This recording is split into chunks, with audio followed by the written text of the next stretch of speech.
First contact and the mockery.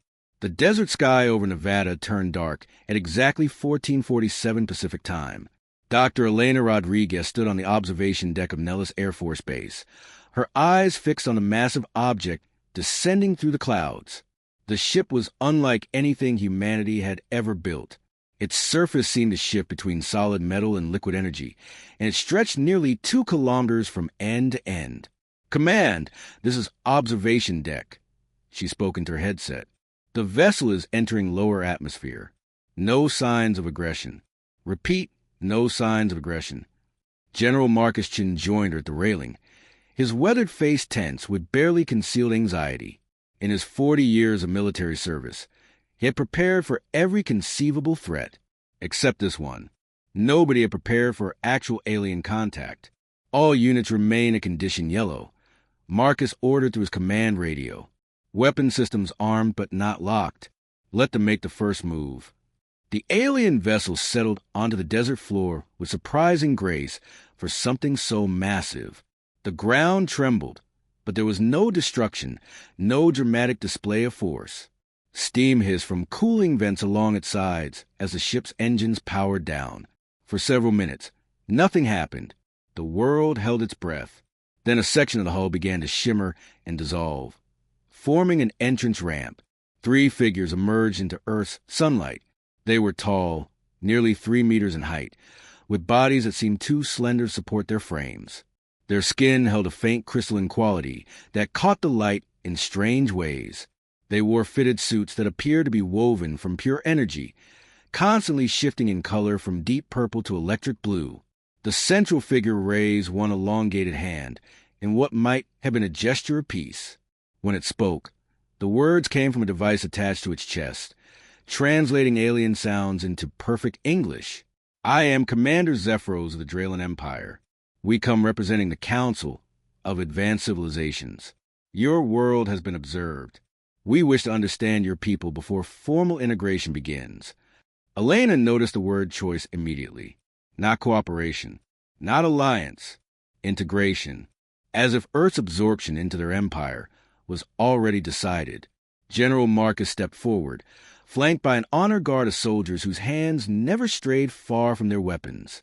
"I am General Marcus Chun, representing the United Earth Defense Council.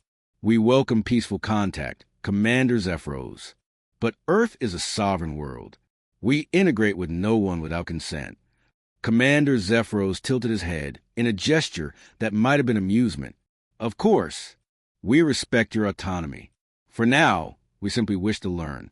Perhaps you could demonstrate your defensive capabilities? It is customary when meeting new species." Over the next 6 hours, Earth put on a show. Fighter jets screamed across the sky in tight formations. Tanks fired rounds at distant targets with precision accuracy. Cruise missiles streaked toward designated impact zones. Soldiers demonstrated infantry tactics and modern assault weapons. The aliens watched everything with polite interest, occasionally recording data on devices that floated in the air beside them. When the humans finished their demonstration, Commander Zephyros gestured to his companions. One of them produced a small rod, no larger than a human flashlight. With a casual motion, the alien pointed it at a decommissioned tank sitting 500 meters away. A beam of concentrated plasma erupted from the rod, and the tank simply ceased to exist. No explosion, no debris, just instant vaporization. "Energy weapons," Zephyros explained, his translator making his voice sound almost bored. "Far more efficient than chemical propellants. They never run out of ammunition, require no reload time, and can adjust power levels instantly." He paused, looking at the assembled human military leaders. "Your projectile weapons are impressive for a developing world, but they belong to an earlier stage of technological evolution." Elena saw Marcus's jaw tighten, but the general kept his composure. "We have one more demonstration, if you're interested. Something from our military history." Zephyros made a gesture that suggested agreement. Marcus nodded to a lieutenant, who spoke into his radio. Minutes later, a small convoy of trucks arrived, carrying what looked like antique cannons and other historical weapons. Soldiers carefully unloaded a large mechanical device with 10 rotating barrels, mounted on a wheeled carriage. The metal was dark with age but had been meticulously restored. "This is a Gatling gun," Marcus explained. "Designed in 1861 by Richard Gatling, one of humanity's first rapid-fire weapons. It can fire 200 rounds per minute using a hand crank mechanism." The three aliens approached the weapon with obvious curiosity. Zephyros ran his crystalline fingers along the barrels, examining the mechanical components. Then he began to laugh. The sound that emerged from his translator was harsh and mocking. "This is remarkable," Zephyros said, but his tone made it clear he did not mean it as a compliment. "A manually operated projectile thrower. You actually preserved this primitive technology." He looked at his companions, and they seemed to share his amusement. "Do you still fight with swords and shield as well?" "It's a piece of our history," Elena interjected, stepping forward. She was a military historian, specializing in 19th century warfare. This weapon revolutionized combat in its era. "I'm sure it did," Zephyros replied, his tone dripping with condescension. For primitives fighting with even more primitive weapons, this must have seemed miraculous. He gestured at the Gatling gun dismissively. "But this is precisely what I mean about technological stages. You still think in terms of mechanical devices, gears and levers, metal projectiles that require manual operation. It's like comparing a stone axe to a plasma cutter." The other aliens made sounds that the translator interpreted as laughter. One of them spoke for the first time, his voice rendered in English with a slight accent. "Commander, look at this. They must physically rotate these barrels by hand. Can you imagine the exhaustion? And the ammunition must be loaded manually. How many of these metal pieces can they carry?" Zephyros walked around a Gatling gun, examining it from all angles like a museum curator studying an ancient artifact. "This weapon represents everything that holds your species back. Physical ammunition that can run out, mechanical parts that break and jam, a firing mechanism that requires strength and endurance from the operator, and the projectile speed must be pathetically slow compared to directed energy. Actually, the bullets travel at about 1,200 feet per second," Elena said quietly. "Fascinating," Zephyros replied in a tone that suggested it was anything but.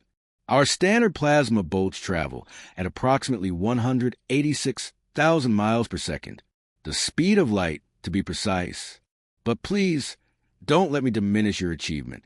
For your level of development, this is quite clever." Marcus's hands clenched into fists at his sides, but he maintained his diplomatic facade. "Perhaps we could discuss terms of cultural exchange. Earth has much to offer in art, music, and literature." "Of course," Zephyros agreed easily. "Your cultural products are quite charming. We have studied your broadcasts with interest. However, cultural exchange requires a certain framework of understanding. Your world must accept its place in the galactic hierarchy. And what place would that be?" Elena asked, though she already suspected the answer. Zephyros turned to face her directly. His eyes, large and multifaceted like a dragonfly's, seemed to look through her rather than at her. "Earth will become protectorate of the Draylan Empire. Your resources will be managed efficiently. Your population will receive education in advanced technologies and proper civilization. In return, you'll contribute to the Empire's continued prosperity." "You mean you'll strip our world and enslave our people?" Marcus said flatly. "Such harsh words," Zephyros replied. "We prefer to think of it as guided integration. Many worlds resist initially, clinging to outdated concepts like independence and sovereignty, but they all come to appreciate the benefits of joining advanced civilization." He gestured toward the Gatling gun. "Would you really choose to fight us with these museum pieces? Your most advanced weapons barely register as threats to our shields. This antique would be completely useless." The alien commander walked back to the Gatling gun and placed one hand on its barrel in a gesture of mock affection. "Keep this in your museum where it belongs. A reminder of how your ancestors fought before they knew better. Because if you choose to resist integration, you'll discover very quickly how outmatched you are. We have conquered 67 worlds across this galactic sector. Some resisted. All of them eventually submitted. The only variable is how many casualties occur before surrender." Elena felt ice in her veins, but her mind was racing. She watched how Zephyros dismissed the Gatling gun without truly understanding it. He saw only primitive mechanics, not the principles behind its design. The aliens had advanced technology, but they were arrogant, and arrogance created blind spots. "How long do we have to consider your offer?" Marcus asked carefully. 72 Earth hours, Zephyros replied. "That should give your governments time to consult and recognize the inevitable. We will return to our ship and await your decision. But understand this, General Chun. The decision has already been made. We are simply allowing you the dignity of accepting it voluntarily." He paused at the ramp leading back to his vessel. "When we return, bring your answer, and perhaps leave the antique weapons in storage. They embarrass you more than they intimidate us." The 3 aliens disappeared into their ship. The ramp dissolved behind them, and the massive vessel rose silently into the sky, accelerating until it vanished beyond Earth's atmosphere.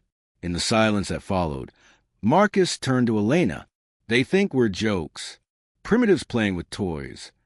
"Good," Elena replied, surprising him. "Let them think that. Their arrogance is a weakness we can exploit." "How?" "You heard him. They've conquered 67 worlds. Their weapons vaporize tanks instantly. Their shields can probably stop anything we throw at them." Elena walked over to the Gatling gun, running her hand along its restored barrels. "They've conquered 67 worlds that probably fought them the way they expected to be fought. Energy weapons against energy shields. Advanced tactics against advanced defenses. But what if we don't fight that way? You want to fight aliens with Civil War weapons? I want to fight them with weapons they've never encountered. Weapons they can't predict or prepare for. Weapons they've already dismissed as harmless." She smiled grimly. Zephyros looked at this Gatling gun and saw a primitive toy. He never asked the important question. What question? Why did we bother preserve and restore in the first place? What made this weapon so revolutionary that we kept it 200 years later? Elena's eyes gleamed with dangerous inspiration. He thinks he knows everything about us from a 6-hour demonstration. He has no idea what humans are capable of when we're fighting for survival. Over the next 72 hours, Earth transformed. Every government received the same briefing. The aliens would return with an invasion force, expecting quick submission. Traditional military responses would fail against their superior technology. But there was another way. A way the aliens would never anticipate because they had already decided it was beneath their notice. Museums around the world began shipping their collections to strategic locations. Military historians were pulled from retirement and universities. Weapons manufacturers received urgent orders for ammunition types they hadn't produced in decades. And in Nevada, Elena Rodriguez assembled a team of specialists who understood something the Draylen Empire had forgotten. Sometimes the old ways worked precisely because everyone had forgotten to defend against them. The countdown had begun. In 72 hours, Commander Zephyros would return to claim his 68th conquered world. But Earth had a surprise waiting. A surprise that would thunder with the voice of ancient steel and teach the galaxy a lesson about underestimating humanity. The Gatling gun sat in its new position, barrels gleaming, mechanisms oiled and ready. Around it, dozens more historical weapons took their places in carefully planned defensive positions. The aliens thought they knew how humans would fight. They were about to learn how very wrong they were. The thunder of ancient steel. The 72 hours passed like a countdown to doomsday. Across Earth, millions watched the skies with a mixture of fear and defiance. News channels broadcast continuously, showing footage of the alien ship that remained in high orbit, a constant reminder of the threat hanging over humanity. But while the world watched and worried, Dr. Elena Rodriguez and her team worked with feverish intensity. In the Nevada desert, what had been a simple military testing ground transformed into an elaborate defensive network. Deep trenches were dug and reinforced with concrete. Bunkers were constructed with overlapping fields of fire. And in each position, weapons that belonged to museums were mounted, loaded, and made ready for combat. General Marcus Chin stood beside Elena on a ridge overlooking their primary defensive zone. Below them, 40 separate weapon positions dotted the landscape, each one carefully concealed and camouflaged. "You're sure about this?" he asked for perhaps the 100th time. "No," Elena admitted honestly, but I'm sure that fighting them conventionally will fail. Their shields, their armor, their weapons, all designed to counter modern military technology. They've studied us, Marcus. They know how we fight in the 21st century. But they dismissed everything that came before as irrelevant. She pointed to the nearest bunker, where a restored 1862 Gatling gun sat waiting. That's our advantage. They won't be ready for sustained mechanical fire. Their shields are optimized for individual projectiles from modern rifles, not continuous streams from hand-crank weapons. Marcus checked his watch. 30 minutes until the deadline. If they're punctual, we're about to find out if you're brilliant or insane. Probably both, Elena said with a tight smile. Around the defensive perimeter, her team made final preparations. Professor David Kim, a Civil War historian from Yale, checked the ammunition feeds on his assigned Gatling gun for the 5th time. Beside him, 2 assistants stood ready to rotate shifts on the hand crank. In the next bunker over, Sergeant Maria Santos from the Army's Historical Division calibrated the sights on a Maxim gun from 1884. Further out, teams manned weapons spanning human military history. Coffee mill guns, Gardner guns, Nordenfeldt guns, and early Browning machine guns. Each weapon had been chosen for one specific quality, the ability to fire continuously for extended periods. All positions, this is command. Marcus's voice crackled over the radio network. Enemy vessel detected breaking orbit. ETA 15 minutes to landing zone. Remember your training. Wait for the order. Do not engage until all targets are in the kill zone. Elena felt her heart hammering. 15 minutes. She had spent her entire career studying military history, analyzing battles from centuries past, teaching students about the evolution of warfare. Never once had she imagined using that knowledge to plan an actual battle, especially not against aliens. The sky darkened as the Draylen ship descended. It was even larger than Elena remembered, blotting out the sun as it settled onto the desert floor approximately 1 kilometer from the human defensive positions. The ground shook with its landing, sending up clouds of dust and sand. For several long minutes, nothing happened. The ship sat silent and ominous, its hull pulsing with strange bioluminescent patterns. Then the ramp appeared, and Commander Zephyros emerged. But he did not come alone this time. Behind him marched rank after rank of Draylen warriors, each one nearly 3 meters tall and encased in fitted armor that shimmered with the same energy shield Elena had seen during the first encounter. They carried weapons that looked like elegant rifles, but she knew those were plasma projectors capable of vaporizing targets instantly. 8,000, Marcus muttered, watching through high-power binoculars. He brought 8,000 troops for a planet of 8 billion. That's not an invasion force. That's a statement of contempt. The Draylen army formed up in perfect ranks, creating a formation that stretched nearly 200 meters wide and multiple rows deep. They began to march forward in lockstep, their movements synchronized with mechanical precision. Energy shields glowed around each warrior, creating a wall of translucent barriers that overlapped and reinforced each other. Commander Zephyros' voice boomed across the desert, amplified by his armor speakers. Humans of Earth, your 72 hours have expired. We detect your military forces in the area, but we see no delegation to discuss surrender terms. This is disappointing, but not unexpected. We will now demonstrate the futility of resistance. All human forces will withdraw immediately or be removed forcibly. Elena activated her own radio, broadcasting on frequencies she knew the aliens could intercept. Commander Zephyros, this is Dr. Elena Rodriguez. Earth's answer to your ultimatum is no. We will not surrender. We will not become your protectorate. If you want this world, you'll have to take it from us. The alien army halted. Even from a kilometer away, Elena could sense Zephyros' surprise. A moment later, his voice returned, tinged with what sounded like genuine confusion. Dr. Rodriguez, the historian who showed me that primitive rotating gun. You command the human military now? That is an unusual choice. Historians typically lack combat experience. Maybe that's exactly why I'm here, Elena replied. Because I understand something you don't, Commander. History has lessons for those willing to learn them. The only lesson today will be about the consequences of defiance, Zephyros responded. His tone hardened.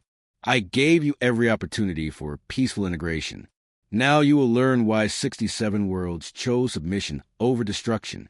Warriors of the Draylan Empire, advance. Remove all resistance. The alien army began moving forward again, their synchronized march creating a rhythmic thunder across the desert floor. Their shields glowed brighter, reinforcing in anticipation of combat. Plasma rifles hummed to life, ready to fire.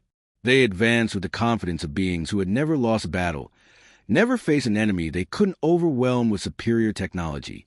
Elena waited, watching them come closer. 500 meters. 400. 300. Every instinct screamed at her to give the order to fire, but she held back. They needed the aliens fully committed, too far forward to easily retreat. Concentrated in the killing ground her team had carefully prepared. Hold, she whispered into her radio. Hold. Hold. 200 meters. The aliens were close enough now that she could see individual warriors, could make out the details of their armor and weapons. They showed no hesitation, no fear. Why would they? They had shields that could stop bullets, armor that could deflect energy weapons, numerical superiority, and technological advantage. From their perspective, this battle was already won. 100 meters. All positions, Elena said, her voice steady despite her racing heart. On my mark, sustain fire. Do not stop. Do not pause. Keep those cranks turning no matter what. Mark. The desert erupted with the sound of thunder from another age. Professor Kim began cranking his Gatling gun, and the 10 barrels roared to life with a sound like tearing fabric amplified 1,000 times. Beside him, his assistants fed ammunition belts smoothly into mechanism as the barrels spun and fired in rapid succession. 200 rounds per minute poured toward the alien formation, each .58 caliber bullet, carrying the kinetic energy of a sledgehammer. The effect was immediate and catastrophic. The personal shields around the lead Draylan warriors flared brilliantly as the first bullet struck. The energy barriers were designed to absorb and dissipate the kinetic energy of individual projectiles, spreading the impact across the shield surface. Against a modern rifle firing 3-round bursts, the shields were nearly impervious. But Professor Kim's Gatling gun wasn't firing 3-round bursts. It was firing continuously, sending a solid stream of lead into the same shield again and again and again. The shield generators, sophisticated technology created by a civilization thousands of years more advanced than humanity, tried desperately to compensate. They dispersed energy, shunted impact forces, redistributed heat buildup. For exactly 4 seconds, the shields held. Then they began to fail. Not all at once, but in cascading overloads that rippled through the alien formation like dominoes falling. The first shield collapsed in a flash of purple light, and the warrior behind it took 3 bullets to the chest before he even understood what was happening. His armor, advanced and powerful, was designed to work in conjunction with the shields, not replace them. It cracked and shattered under the sustained impacts. The warrior beside him fell next, then another. Within 10 seconds, the entire front rank of the alien formation was down. Impossible! Commander Zephyros' voice crackled over the radio, the translator unable to hide his shock. Command, the human weapons are penetrating our shields. How is this possible? But Professor Kim's Gatling gun was just the beginning. All around the defensive perimeter, 40 more historical weapons opened fire.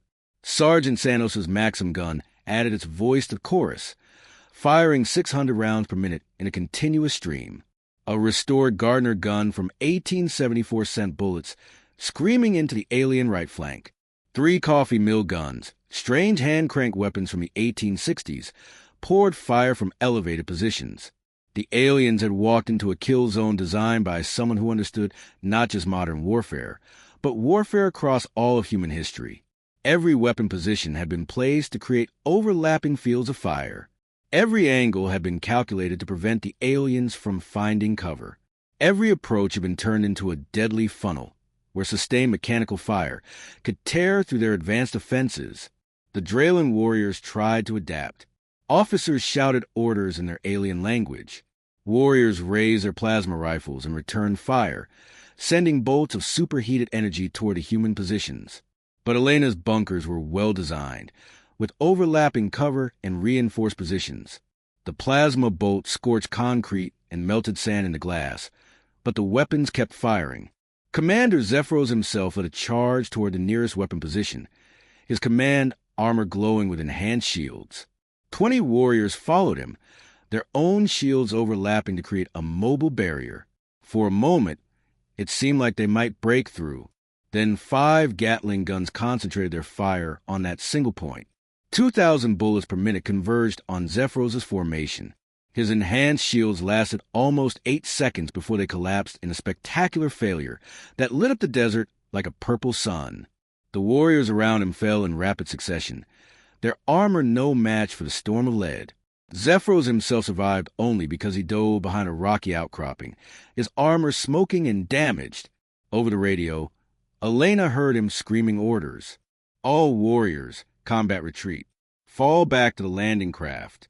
Activate emergency protocols. But retreat was easier ordered than executed. The aliens turned and ran, their perfect formation dissolving into chaos. And that's when the second wave of historical weapons opened up. Elena had held them in reserve specifically for this moment. Browning automatic rifles from World War I, .30 caliber machine guns from World War II, and even a few restored Civil War-era Napoleon cannons loaded with canister shot.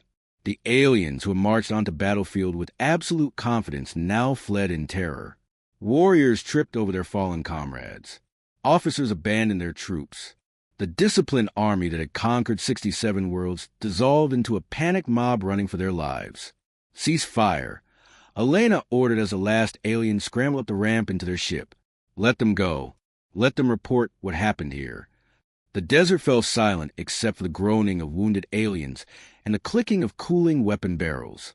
Smoke drifted across the battlefield, carrying the acrid smell of gunpowder and burned alien flesh. Of the 8,000 warriors Zephyros had brought to conquer Earth, fewer than 3,000 made it back to their ship. The massive vessel lifted off with none of its earlier grace, rising urgently into the sky and accelerating toward orbit as if pursued by demons. In a sense, it was fleeing from demons of Earth's own making, demons forged in the foundries of the 1860s, and wielded by historians who understood that technology alone doesn't win wars. Strategy, tactics, and the willingness to think unconventionally, those were what mattered. Marcus joined Elena on the ridge as the alien ship vanished into clouds.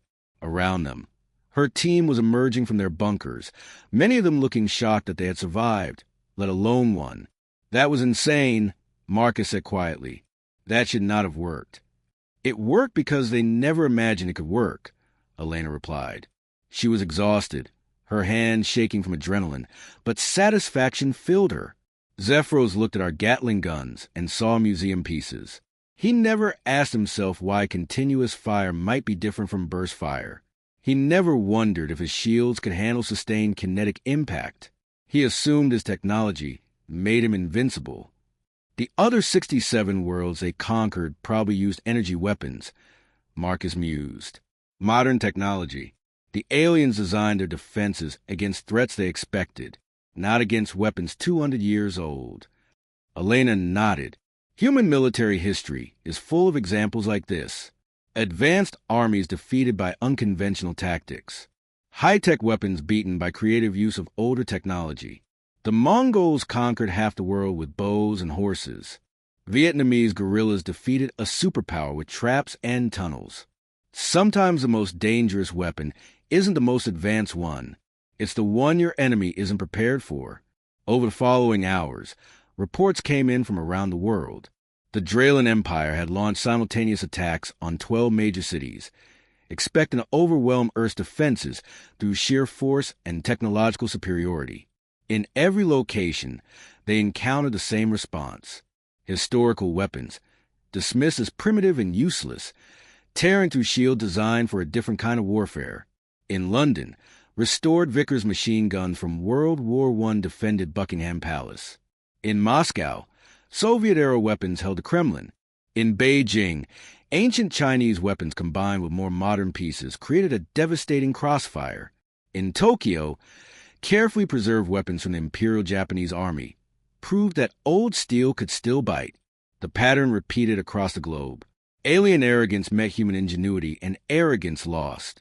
Commander Zephyros transmitted one final message before his fleet retreated beyond the solar system. His voice, translated into every human language, carried a tone Elena had never heard before. Respect mixed with confusion.